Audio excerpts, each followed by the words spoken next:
Halo warga intelektual sekalian. Wah, gila banget. Ternyata selama ini kita dibohongi, guys. Ternyata setelah saya riset, setelah saya pahami, kita itu dibohongi, guys, ditipu oleh pejabat Iran itu sendiri. Dan berita ini bikin warga Konoha kejang-kejang kelonjotan berjamaah. Apa itu beritanya? Ternyata setelah saya riset, Mojaba, putra daripada Ayatollah Khamenei ini sudah meninggal, guys. Cuman permasalahannya, Mojaba Khamenei ini sengaja diserupakan gitu. Diserupakan dengan apa? Sengaja diserupakan dengan foto. Nah, yang jadi pertanyaan, kenapa sengaja diserupakan? Kenapa nggak pernah muncul ke permukaan? Kenapa yang dilantik itu hanya fotonya? Saya tuh nggak pernah ya melihat pejabat tinggi yang dilantik itu fotonya. Jadi ini kan ada pertanyaan besar ya. Nah, yang jadi pertanyaan, kenapa Iran melantik foto Mojaba Khamenei? Apakah Khamenei itu sudah meninggal?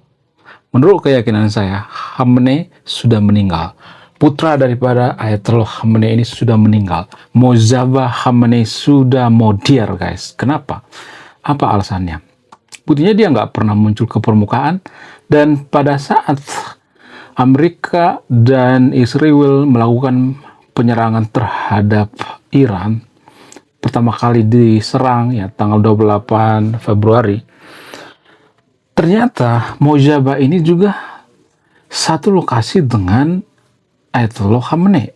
Jadi kalau misalnya ada mengatakan, oh dia nggak mati kok, cuman dirawat di rumah sakit, itu menurut saya itu suatu hal yang sangat mustahil gitu ya. Bom buster itu sangat luar biasa dampaknya, guys. Tidak hanya bikin kita mati, tapi bener-bener menguap gitu ya, bener-bener bisa hilang gitu ya tanpa bersisa. Itu hebatnya bom buster itu. Israel menggunakan bom buster kan, bom bunker maksudnya. Nah, yang jadi pertanyaan, apakah ini akal-akalan daripada Iran itu sendiri? Apakah yang diserupakan seperti Nabi Isa? Apakah ada semacam manipulasi di sini? Jadi menurut keyakinan saya, pejabat Iran itu sengaja mengangkat Mojaba Khamenei ini, pemimpin mereka itu, untuk mengelabui Amerika. Dan menurut saya ini sangat-sangat licik sekali tanpa kita sadari. Jadi mereka itu pengen mengelabui Amerika, pengen mengelabui Netanyahu, pengen mengelabui pasukan Israel dan sebagainya ya. Tujuannya apa? Tujuannya biar Amerika capek gitu ya. Biar fokus nyari di mana keberadaan daripada Mojaba Khamenei. Sementara Mojaba Khamenei sudah modiar, sudah meninggal. Jadi ini ada semacam strategi perang yang sangat-sangat licik sekali ya. Strategi yang sangat-sangat jenius ya. Ini lumayan jenius lah ya kalau saya perhatikan ya. Saya harus mengakui ini ide jenius ya. Supaya apa? Supaya mengaburkan siapa pemimpin daripada Iran itu sendiri. Nah, yang jadi pertanyaan, benarkah seperti ini? Apakah ini strategi baru? Jadi kalau saya perhatikan itu ya, Iran itu sudah mulai belajar menggunakan atau teknik pemilihan pemimpin itu seperti yang dilakukan oleh Hama. Jadi Hama itu kan sudah merubah strateginya ya. Ketika pemimpin daripada Hamas itu banyak yang meninggal disasar oleh Israel, maka mereka merubah strateginya. Apa itu strateginya? Hama itu tidak mengumumkan siapa pemimpin mereka, siapa bos mereka, siapa yang jadi pemimpin semua organisasi Hama itu sendiri. Enggak diumumkan. Tujuannya apa? Tujuan untuk melindungi. Dan menurut keyakinan saya, itulah yang dilakukan oleh Iran, guys. Iran bermain cantik di sini, mengelabui Amerika, ya bikin Amerika capek gitu nyariin Mojaba, supaya Amerika capek nyariin di mana posisi Mojaba, padahal Mojaba ini sudah meninggal, sudah modiar. Sama dengan Israel. Israel juga sepertinya mereka masih yakin bahwa Mojaba ini masih hidup, tapi pada faktanya kalau saya perhatikan itu sudah modiar, guys, sudah meninggal. Dan ini strategi yang sangat licik sekali ya, sangat cerdik sekali. Nah, yang jadi pertanyaan, Benarkah seperti itu? Kemudian fakta selanjutnya yang jarang kita sadari itu, guys, kalian sadar nggak sih sebenarnya ketika Ayatollah Khamenei meninggal, nggak pernah tuh ada pemakaman kan? Video-video yang ada di internet itu video-video lama, guys. Video AI. Itu bukan video pemakaman daripada Ayatollah Khamenei. Nggak ada seremonial gitu ya. Ya, jasadnya kita nggak tahu gitu ya. Apakah ada atau tidak? Kita nggak tahu gitu ya. Jenazahnya kita nggak tahu gitu ya. Apakah ada atau enggak gitu. Nah, yang jadi pertanyaan, benarkah ada pemakaman daripada Ayatollah Khamenei? Apakah ada jasad daripada Ayatollah Khamenei? Apakah hancur berantakan karena bom buster? Bagaimana fakta yang sebenarnya? Di video ini saya akan bongkar dan ini bikin warga Konoha kejang-kejang kelonjotan berjamaah. Ini adalah aib daripada warga Konoha. Apa itu? Faktanya adalah, belum kita lanjut. Jadi guys, kemarin ada yang nanya, lu apa sih kontribusinya bagi negara ini? Lu cuma ngebacot doang, nggak ada kontribusi. Nah, kontribusi saya ini guys ya, saya nulis buku. Riset saya ini bertahun-tahun guys, kurang lebih 5 tahun. Jadi biaya yang saya keluarkan untuk riset buku ini puluhan juta. Namun, saya jual buku ini di bawah 100.000. Gambaran daripada buku ini tentang sisi gelap daripada pemuka agama yang ada di Konoha. Bercerita tentang culture, sisi-sisi gelap politisi, ya, dan lain sebagainya. Jadi guys, ternyata ketika Ayatollah Khamenei dibombardir oleh Israel dan Amerika, maka menggunakan senjata yang sangat luar biasa, menggunakan rudal yang sangat presisi ya, buatan daripada Amerika. Nah, ketika Ayatollah Khamenei dan kawan-kawan ya, ada sekitar 40 orang tuh yang korban ya, pejabat senior daripada Iran itu sendiri ya, pejabat-pejabat penting guys, bukan pejabat odong-odong ya, bukan pejabat abal-abal, tapi pejabat senior gitu ya, memiliki jabatan yang sangat strategis ya. Tangan kanan daripada Ayatollah Khamenei juga meninggal. Nah, yang jadi pertanyaan, kemana jasadnya gitu ya? Di mana gitu? Kan nggak ada kan? Sadar nggak sih itu sebenarnya? Nggak ada tuh di media sosial. Kalau kalian lihat di media sosial itu ada misalnya orang bawa itu ya ada semacam seremonial gitu ya. Itu tuh yang dulu-dulu guys. Saya tuh udah sering cek ya. Oh ternyata ini video terdahulu gitu ya. Oh ternyata ini video AI gitu. Bahkan video daripada Ayatollah Khamenei ketika ada berseliweran di media sosial itu foto AI ya, ketika dia ditemukan di reruntuhan itu video AI guys.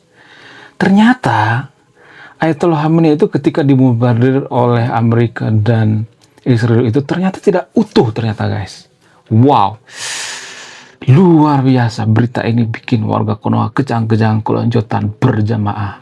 Nggak utuh ya, ada tapi cuman kecil gitu ya. Bom buster itu kan kepanasannya itu sampai 1000 lebih ya, 1000 derajat Celcius guys, sehingga apapun yang kena dengan bom buster ini bisa musnah gitu ya. Jangankan manusia, beton sekalipun bisa hancur berantakan gitu ya. Tidak hanya tekanan pemicu bom itu sendiri, tapi pengaruh daripada kepanasan juga. Bom buster itu ada pengaruh daripada kepanasan, sehingga akan susah ya selamat dari kejadian-kejadian seperti ini. Walaupun kita berada di bunker, kalau sudah menggunakan bom buster itu susah sekali ya, karena sistem penggunaan daripada bom buster ini bukan bom buster itu langsung dicerot-cerot gitu ya, bukan ya. Pertama bom rudal biasa gitu ya, itu 3 beruntun biasanya, ceder, terakhir baru buster gitu ya. Itu jaraknya tuh sepersekian detik gitu ya. Ibaratnya nih ya kita lagi di bunker nih ya. Nah, bagian atas itu beda itu rudalnya sampai ke bawah guys ya. Jadi seperti bor gitu ya. Ya bor. Pertama dicerot, kedua dicerot, terus masuk lagi lebih ke dalam lagi. Itu bom buster ya. Dan itu yang jadi senjata andalan daripada Amerika membombardir Iran, sehingga nggak bersisa gitu. Apa mau ditunjukin coba, orang nggak ada ya kan. Mereka juga nggak bisa mengidentifikasi ini bagian siapa, ini bagian pasukan IRGC atau tidak, atau tangan kanan daripada Ayatollah Khamenei atau tidak, kan banyak orang di situ kan, kita nggak tahu kan, karena hancur berantakan gitu ya. Sehingga tidak ditunjukkan gitu ya, tidak ada seremonial. Apa mau di seremonial, coba orang udah berantakan, hancur berantakan ya kan. Itu tanpa kita sadari guys ya. Saya baru sadar, oh ternyata ini strategi daripada Iran itu sendiri. Kenapa saya mengatakan seperti itu? Apa alasannya? Karena kalau saya perhatikan, mohon maaf bagi untuk videonya, mohon maaf bagi pendukung Iran ya, saya bukan pendukung Amerika ya, saya bukan pendukung Israel ya, saya tidak berpihak di video ini, saya benar-benar netral ya. Saya bahas dari sudut pandang yang paling rasional, yang paling masuk akal gitu, biar kita nggak mudah dibodohi gitu. Jadi kalau saya perhatikan, cenderung ya, nggak semuanya tapi ya, cenderung pasukan Iran itu sangat suka menyebarkan hoax. Apa buktinya? Ada banyak bukti di media sosial. Jadi ada video-video lama yang disebarkan ya, konon katanya mereka sudah membombardir Israel ya, konon katanya mereka sudah menghancurkan kapal induk Amerika, konon katanya mereka sudah membunuh 900 tentara Amerika, padahal cuma 3 biji ya. Tapi mereka menggembur-gemburkan, oh ada 900 yang kita bunuh. Itu penyebaran hoax guys ya. Jadi gini guys, kalau suatu komunitas atau suatu negara itu sering berbohong, maka mereka akan kehilangan integritas. Saya nggak yakin lagi dengan pasukan Iran, enggak. Kenapa bisa seperti itu? Apa alasannya? Karena menurut saya nggak ada kejujuran gitu. Mereka sering menyebarkan video hoax. Pada faktanya seperti itu. Ya, bagaimana dengan Israel? Israel jarang kok ya. Cuman kan pasukan Israel itu kan selalu diejek ya. Dulu waktu pasukan Israel berhasil membongkar kedok pertahanan daripada Hama itu, yaitu ketika Hama bangun pertahanan di bawah rumah sakit, diejek-ejek tuh ya. Komandan daripada IDF diejek-ejek gitu. Dibikin semacam meme di media sosial. Karena apa? Ya karena mereka kesel gitu ya, ketahuan mereka kedok mereka ketahuan gitu. Jadi sebenarnya yang menyebarkan video hoax itu ya dari pihak Iran kebanyakan. Ada sebenarnya dari pihak Israel, pendukung Israel, ada juga yang menyebarkan, tapi nggak sebanyak yang di Iran gitu. Ya pada faktanya saya harus bongkar di sini ya. Ketika Iran membombardir Israel, ya waktu serangan pertama masih banyak tahu serangannya, sekitar 100 rudal gitu ya, ada tuh ya per hari. Sekarang cuman 2 atau 1 gitu ya, nggak sampai ratusan gitu. Sudah mulai melemah gitu serang daripada Iran itu sendiri. Bukan udah melemah, memang pada faktanya sudah melemah, bukan mulai lagi gitu. Ya pada faktanya sudah melemah. Kenapa saya mengatakan seperti itu? Apa alasannya? Jadi strategi Iran sekarang ini kalau saya perhatikan itu udah strategi pasrah gitu ya. Bukan berarti saya membela Amerika ya. Kalau misalnya mengatakan oh Amerika pasti kalah ya, kita pasti dilindungi oleh Allah gitu. Kalau sudah ngomong Allah itu udah, saya tuh udah malas guys ya ngomong kalau udah ngomong Allah. Kalau dikit-dikit Allah. Kalau kita bisa mengandalkan doa ya, mengandalkan Allah untuk kemenangan. Lalu kenapa Palestina nggak pernah menang gitu? Kenapa Iran nggak pernah menang gitu? Kenapa umat Muslim ya, kalau saya perhatikan tuh nggak semuanya tapi ya selalu kalah gitu dalam perang gitu. Sekarang ini aja ya, bukan zaman dulu ya. Kalau zaman dulu umat Muslim sering menang. Kenapa? Karena mereka tidak mabuk agama, mereka belajar sains, mereka belajar filsafat, mereka tidak hanya belajar agama gitu ya, mereka tidak menghafal kitab suci, ya mereka berpikir rasional gitu. Ya sama seperti orang Amerika sekarang ini ya. Umat Muslim zaman dulu seperti itu guys, seperti orang Amerika sekarang ini. Ya mereka tidak mabuk agama, mereka memisahkan agama dengan sains gitu. Jadi justru mabuk agama lah sebenarnya yang menghancurkan suatu negara. Tapi kalau saya ngomong seperti ini, nanti pasti banyak nanti ngata-ngatain saya. Oh, kamu anti agama, kamu ateis ya, kamu PKI ya. Padahal ketua PKI sekalipun, Dan Aidit itu orang beragama guys. Beragama Muslim, pandai mengaji, dan hafal Quran. Ya, pandai mengaji, hafal Quran, rajin menabung, dan tidak sombong. Zaman dulu ya, bukan zaman sekarang ya. Zaman sekarang kan Dan Aidit itu sudah dikata-katain sesat lah sebagainya. Saya nggak mendukung Dan Aidit di sini ya. Saya tidak mendukung kejahatannya. Tapi dulu dia orang baik guys ya. dulu ya orang soleh gitu ya, pandai mengaji ya, hafal Quran dan lain sebagainya. Kurang sempurna apa coba ya Den Aidit. Ketika Den Aidit terkena kasus, maka warga Konoha ramai-ramai mengatakan, oh itu keturunan Yahudi, oh itu Yahudi, oh itu orang Yaman. Jadi kalau kita sudah terpojok itu, senjatanya itu, oh orang Yaman, orang Yahudi gitu. Kenapa sih kita membenci Yahudi? Apakah karena ada semacam dendam masa lalu gitu? Apakah karena ada permasalahan masa lalu yang belum selesai gitu? Kenapa kita membenci kaum tertentu gitu? Bukankah itu rasis namanya? Kita nggak pernah temenan sama orang Yahudi, kita nggak pernah punya tetangga dengan orang Yahudi, tapi kita membenci Yahudi itu melebihi apapun gitu. Apakah karena kita dendam gitu? Apakah karena ada orang Yahudi meracuni Nabi? Saya cuma bertanya ya. Saya cuma bertanya sama yang nonton video. Saya tidak memberikan kesimpulannya. Kalau Nabi itu punya kelebihan, ya. Kalau Nabi itu punya kemampuan di atas rata-rata gitu ya, punya kemampuan dan di atas kemampuan manusia ya. Dia punya kelebihan dikasih Tuhan. Kenapa bisa keracunan? Kenapa Nabi bisa keracunan gitu? Harusnya kan dia dikasih sama Tuhan dong ya. Hei Nabi, jangan makan itu, jangan minum itu, nanti kamu bisa keracunan. Harusnya kan Tuhan memberitahu dong ya. Tapi pada faktanya, enggak kan? Menurut kalian gimana? Coba ditulis komentar ya. Saya tidak memberikan kesimpulan, saya cuma bertanya. Emang nggak boleh bertanya. Kenapa sih kalau kita bertanya itu langsung kepanasan gitu? Kalau agama itu kebenaran, kenapa takut dengan pertanyaan? Ya? Takut ditelanjangi gitu ya, doktrinnya, dogmanya gitu. Kalau agama itu kebenaran, kenapa kita harus takut gitu? Kenapa takut dengan pertanyaan? Saya melihat warga Konoha itu takut banget dengan pertanyaan. Kenapa bisa seperti itu? Apakah karena kita itu nggak siap dengan pemikiran-pemikiran kritis gitu? Kenapa kita biasanya mengharamkan orang berpikir kritis gitu? Harusnya jangan diharamin dong berpikir kritis.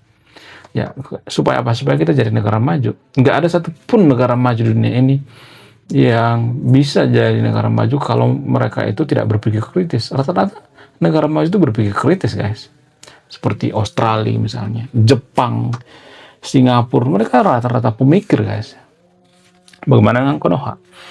Konoha itu malas mikir ya, sehingga kalau ada kalimat yang mengatakan, oh kita harus berpikir kritis, maka mereka akan mengharamkan, membenci. Ngapain berpikir kritis ya? Toh juga kita nanti akan mati. Itu ya senjata ampuh daripada orang yang mabuk agama. Toh juga kita akan mati. Ya, kalau kita mau mati kenapa nggak duluan aja ya kan? Kenapa harus ngerepotin dunia ya kan? Kita ke dunia ini mengurusi dunia gitu, bukan mengurusi akhirat. Ya nanti aja itu di akhirat. Kita belum tahu apakah akhirat itu ada atau tidak. Masih 50-50 kan?